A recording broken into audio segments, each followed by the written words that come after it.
Picking that chair, we gotta readjust. Oh, I can do this. Oh, there. Forget that. I'm going right in the middle, so nobody. There you go. All right. I'll be like Jon Stewart, and I'll go to camera 3. The Defiance has really been bringing all these elements together, with the show being on the radar, and on the radar, so that's a high priority for sci-fi, and then all the money spent on sets and everything else. We were all up there, and it was amazing seeing that. There's a lot of pressure to be under, but still be able to pull it off and still make it all work. What's your secret in doing that, and bringing all that together and making it where it's wonderful each week? Well, one thing is not too much sleep. Another thing is that there's a real advantage being on a basic cable network like Sci-Fi, and it's one of the reasons that shows are getting better and better on basic cable is because we have much longer lead time. I'm able to generate more scripts, which means that if I come up with an awesome idea in like episode 7, I can then go back and reverse engineer and start setting it up in episode 1. Oh, wow. Yeah. And then make it feel much more seamless. And we're constantly revising our earlier episodes that we've done, because right now, we're still 3 weeks away from shooting, and we have 6 scripts in the can, 13.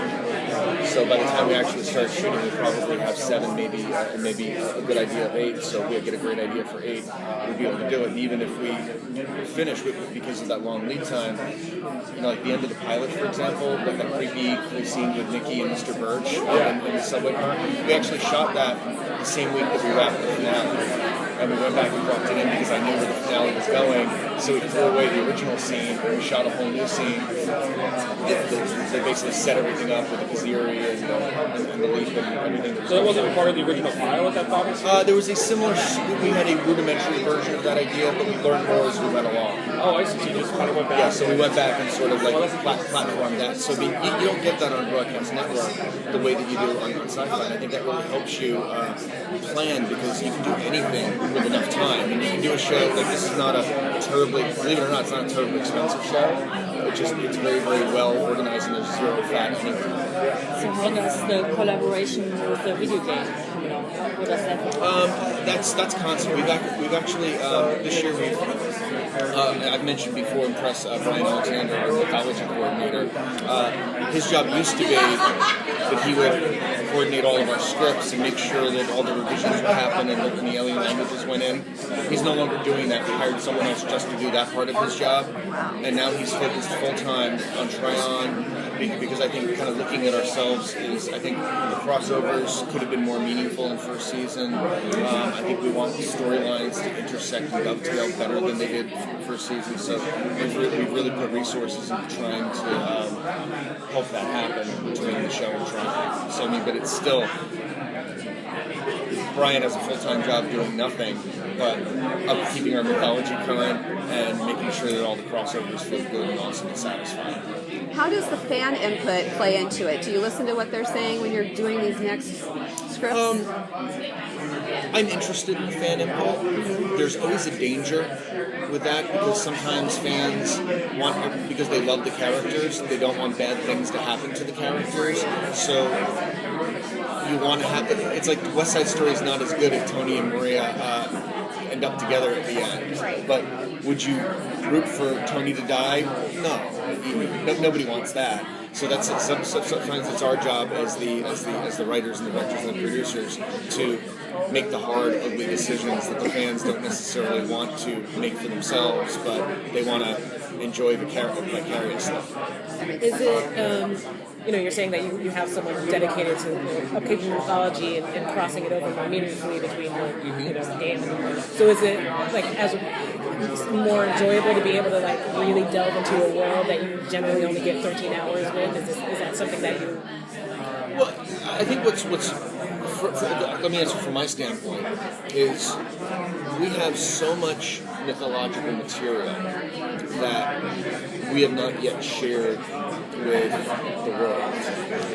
for example, if someone asks in the writer's room, if one of my writers asks, hey, I'm a little unclear, like, what do the cars run on? Then they're sent off to do a book report. They talk to Kevin Brazier, our science advisor, and we have this elaborate chemical thing that works where gluonite is mined, and then it goes to hellbugs eat gluonite, so they eat this, and what they poop is basically they're gluonite refiners, and that's what then gets processed into petrol, which is the green fuel that runs all of the vehicles, and all of the old world cars that you see, they have essentially petrol converters in them, kind of like back in the 70s when they invented catalytic converters, and it's on every car, and Steve Gagan, our production designer, knows exactly where it is in every car.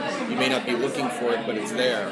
We don't talk about it, we haven't explained that, but we can always reference it whenever we need to. So if I'm doing a story that's about fixing a car, I can go look up our wiki 3-page article on how the cars work, and I can give the sense-off mechanics of jargon. And we have that for the deputy shifts, who are the lead deputies, who are the extra ND deputies that you see. We have in terms of the process, when they put the marbles and for the town council do the voting, the rules of that. For the card game Valley, which is a colonization, we have all of those rules are written in a big 50-page document that David Peterson put together because he's a gambling freak. Okay, so no eradicating of the hellbox. Sounds like good stuff to be selling at some point. That's right. Rules of the card game. No point in eradicating the hellbox. Absolutely. Well, that's why they can't. Hellbugs are very important. Yeah, we need a player's guide published or something. I think the goal is to do that. We've taken little forays into that world where there's some documents on Tumblr that answer a lot of questions about things that you may wonder about in the show, and I tried to make the Tumblr blogs answer questions that tease mythology, and there's maybe about 15 of them. There's a wiki. It's not anywhere as detailed as our internal wiki, because our internal wiki is like spoiler central. You're revealing a lot. But I think that there definitely would be a place to have a coffee table book or some kind of thing, because there's so much beautiful concept art, and there's so much to look at and so much to learn. It's a beautiful show. Yeah. I approve of that idea. Thank you.